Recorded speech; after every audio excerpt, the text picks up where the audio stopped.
Paris, le Ghana, 5000 km.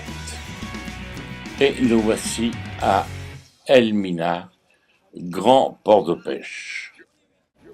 Nombreuses sont ces embarcations où les hommes sont partis depuis 5 heures du matin et de retour. Endroit de pêche de prédilection, mais aujourd'hui raréfié par les bateaux étrangers qui viennent pêcher à distance aux alentours. À cette heure-ci se succèdent les bateaux en retour avec leurs drapeaux flottants au soleil et traversent un canal peu profond.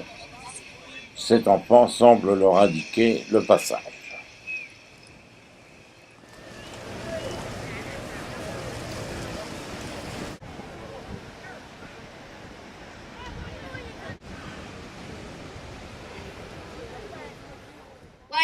L'un des buts de notre visite est de visiter des forts.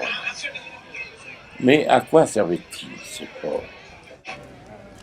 C'étaient des lieux de rassemblement d'hommes, de femmes que l'on allait déporter vers les Amériques.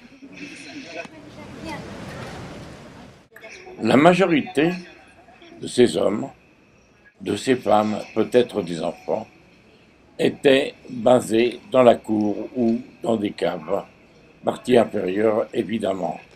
Et les parties hautes étaient les résidences des gardiens et des hommes responsables, capitaines, commandants de ces forts.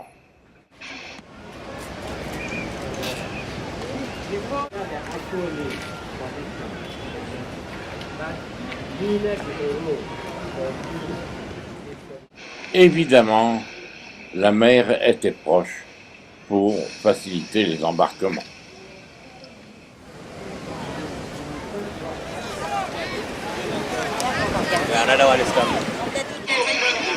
Jetons un coup d'œil sur la ville et revenons vers celle-ci pour découvrir une activité énorme où les hommes ayant été pêchés, les femmes vendent le poisson.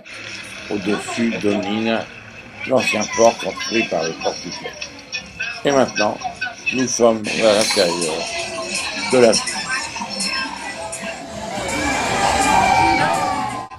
Ces maisons, pourrait-on dire, sont les maisons du tourisme, puisqu'elles sont avec des statuettes de bronze et sur la partie haute le port. Maintenant, nous sommes un peu plus loin.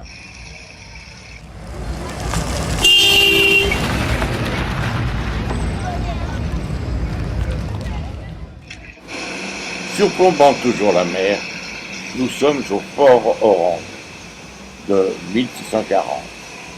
C'est en même temps un port réservé à la haute autorité et un fort pour garder et exporter les esclaves.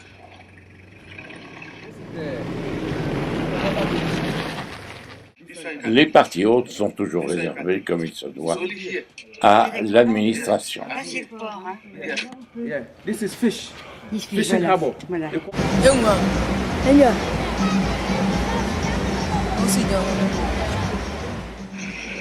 Toujours à la partie basse de ces ports, on trouvera une porte donnant accès sur la mer pour pouvoir charger les esclaves sur les bateaux. Cap Coste, c'est le grand fort, le lieu de visite où la majorité des Américains noirs venant rendre un hommage et voir le souvenir d'où leurs ancêtres ont pu partir. À cet endroit, la visite, comme je vous ai dit précédemment, est très organisée. Toujours au-dessus de la mer, une cour immense attend les gens et nous allons descendre dans les caves où l'on pouvait dire que l'on, vulgairement, stockait des esclaves.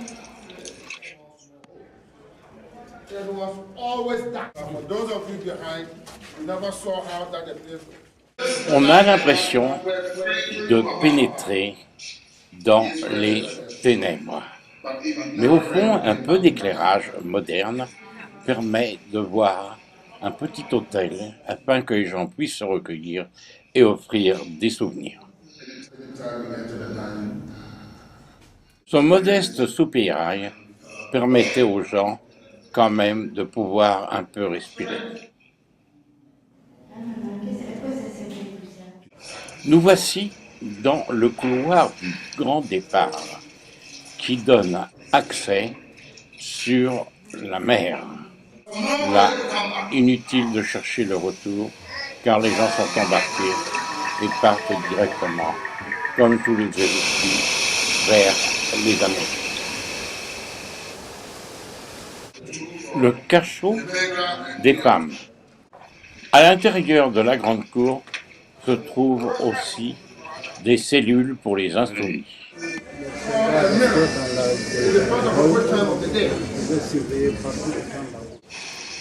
Triste souvenir. En bordure de mer, à Cap Coste, sont nombreuses les barques de pêcheurs. Ici, l'on ne vit que par la pêche. Les hommes partent à la pêche et ce sont les femmes qui vont vendre le poisson pêché dans la journée.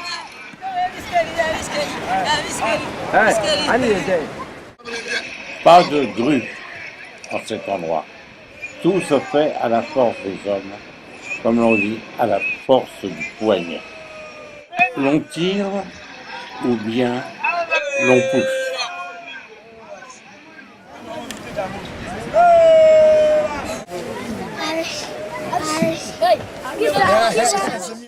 Même les cochons vont prendre le bain de mer.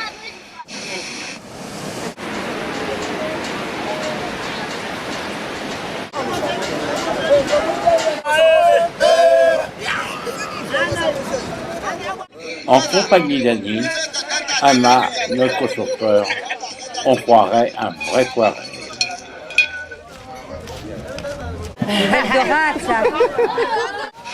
Chacun trie sa part de poisson.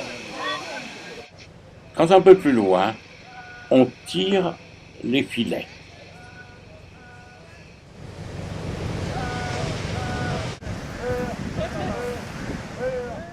Quant à ces pêcheurs, ils n'ont pas peur de prendre la mer sur cette embarcation.